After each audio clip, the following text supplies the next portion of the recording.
name's Jody Aaron, and I'm a licensed professional counselor, sex-positive therapist, and life and relationship coach.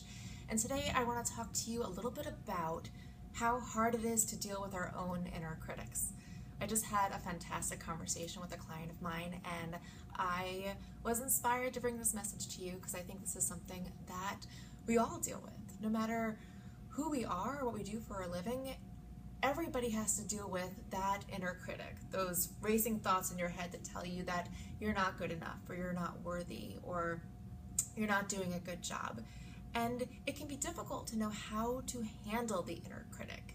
So I wanted to talk to you a little bit today about what you can do to help yourself kind of make friends with this inner critic and use it to your advantage. Because I feel like everything that we go through as human beings, we can use to become better versions of ourselves. So here are some really quick and easy tips to deal with your own inner critic. One thing I have my clients do often is to externalize the things that are in your mind. So I ask my clients to think about what the inner critic looks like. Take it out of your head, put it across the room. Visualize what the inner critic looks like. All right, think about its size. Think about if it's a person. Does it have a gender? Is it an object? Does it have a smell? Does it have a texture? Does it have a name? Get really specific, and if you need to write it down, that can help too.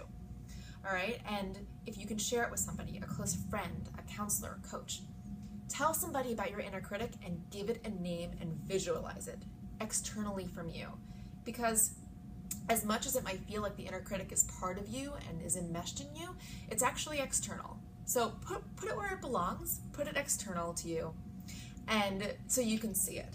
All right, that's the first thing that I tell my clients to do. And usually they do it with me so they don't feel like they're doing it alone. The next step is to think about, what are you getting from the inner critic? What is the inner critic protecting you from? What is the inner critic keeping you from?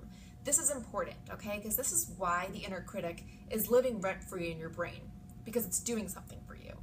Is it protecting you from taking a risk? Is it keeping you safe by keeping you small? Is it stopping you from, taking a risk that could be a mistake, but it can also change your life?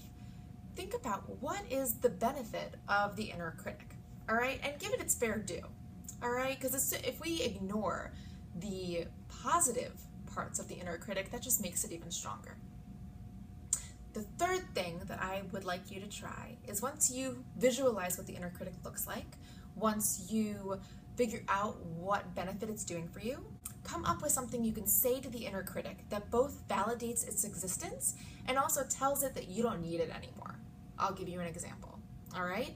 An example is, inner critic, even though I know you're here to keep me safe because you don't want me to get hurt, I don't need you anymore. You're keeping me small and I want to get big.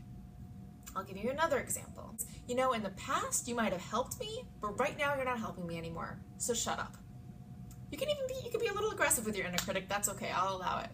All right, so the 3 things to do were: visualize your inner critic, figure out what benefit you have for having the inner critic in your life, and come up with something you can say that both validates your inner critic and tells your inner critic to leave you alone.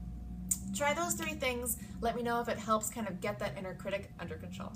Great to see you all. See you next time.